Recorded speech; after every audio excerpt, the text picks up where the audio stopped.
everyone. Adrian Groenewald here. Welcome to Global Leadership Platform and, of course, our Global Leadership Conversation 1, which is a campaign that we're doing all over the world. We have interviewed from the US, New York, to Canada, Montreal, to Europe, London, several countries all over the world, Brisbane, Australia, and Africa, and Middle East.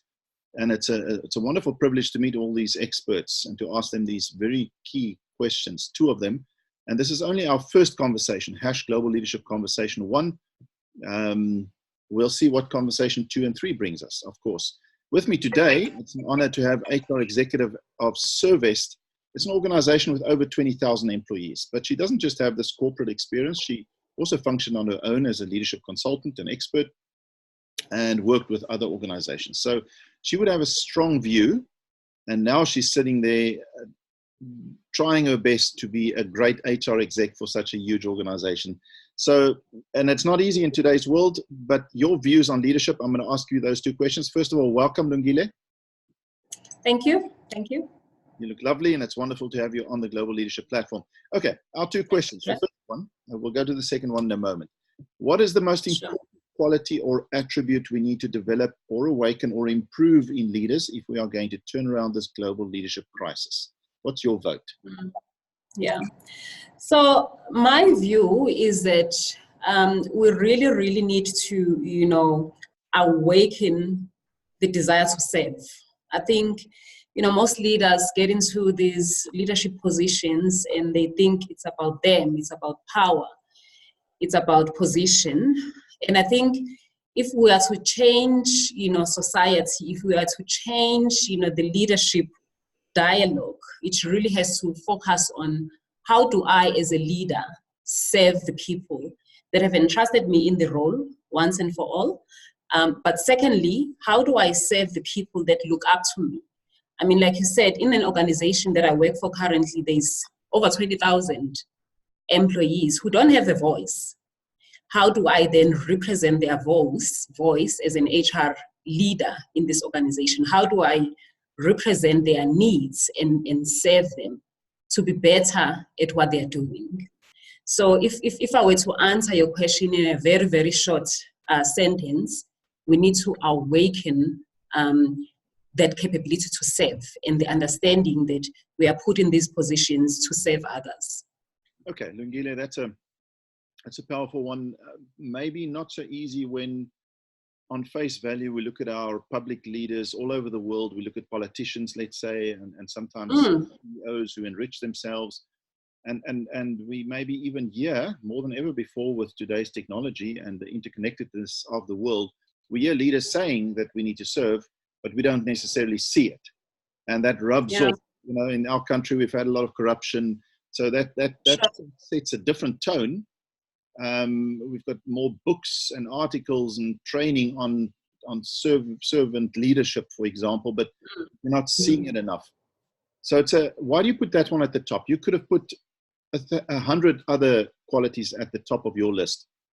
Maybe expand a little bit why that one rises to your top. I know it's difficult because there's more than one quality, obviously, that we need. Yeah. But why that? You see exactly what you've just said, Adrian, in a context of a country like ours, where we've really seen a lot of negative things, corruption, self-serving, self-enrichment, and all those things. That for me is what makes serving, a leader that serves. That's why, for me, it's the top requirement in terms of the qualities that can change our country for the better.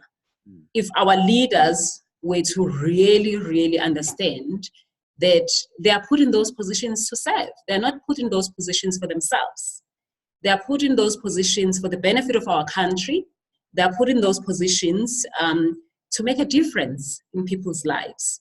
So it's not about self-enrichment. And I think if people really understood that, it will make a huge difference.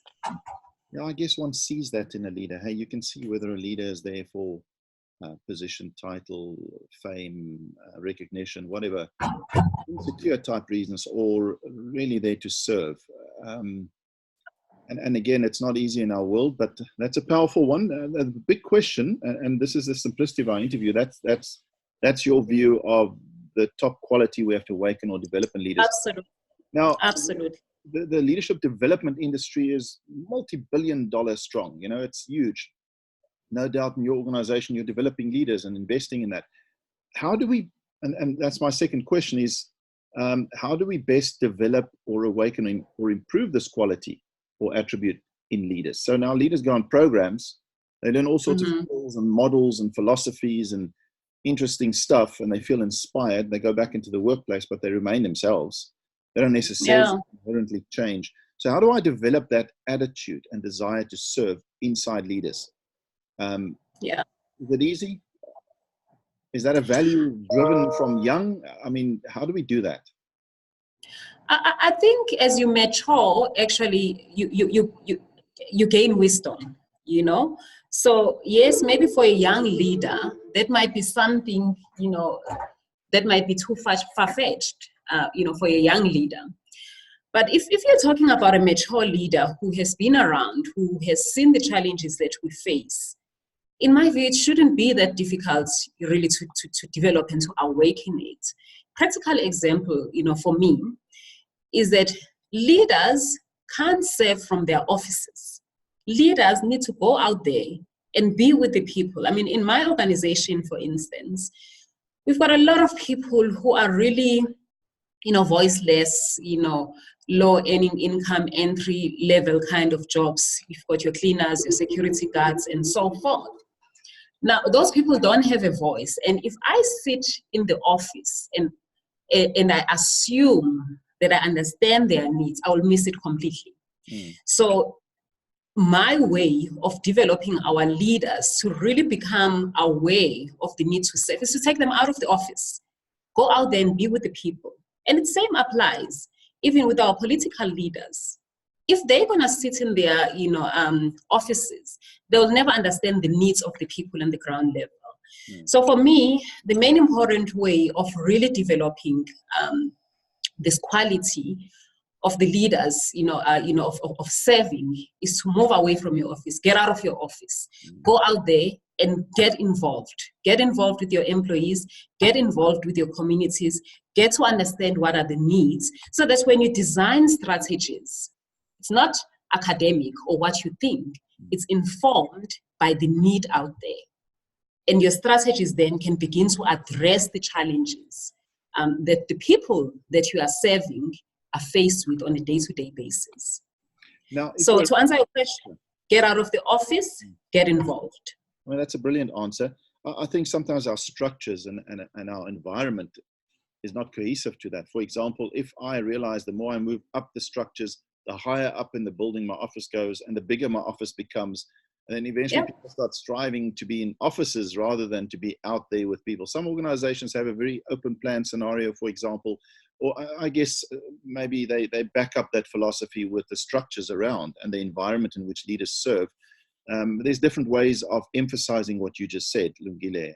And I think maybe as leaders we need to look at ways, more ways in how to create an environment that encourages leaders to leave their offices and be with that individual who is in the end the core of the business. So if it's a car, if it's in the motor vehicle industry, if it's McCarthy, then it's the salesperson right there selling if it's in mining, it's the person right there drilling for gold. Absolutely. If it's in your game, have conversations. Correct. Yeah, have conversations, engage with those people, go out there in the mine, have the conversations. Don't think by sitting in the office, you'll understand what that person, that miner, for example, goes through on a day-to-day basis. Go out there, engage.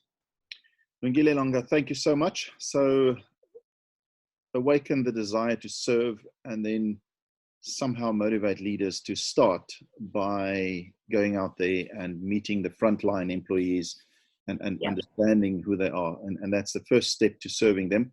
Thank you so much for your very valuable time. I'm going to ask you one final question. I'm speaking to you all the way from Johannesburg in South Africa, a dynamic, controversial, exciting country, no doubt. I know that myself. I ask leaders all over the world this question. What makes Johannesburg so interesting, and why should people come and visit that and not just jump from Cape Town to Kruger National Park when they come to South Africa? Why Johannesburg? Yeah, it's a beautiful city.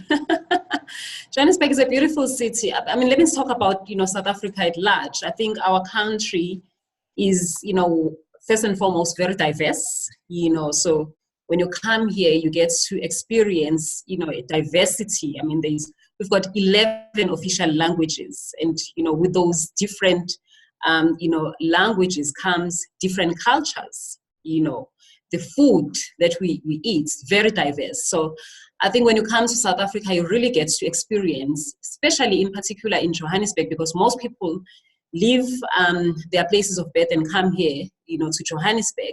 And that's where you will find the most diversity.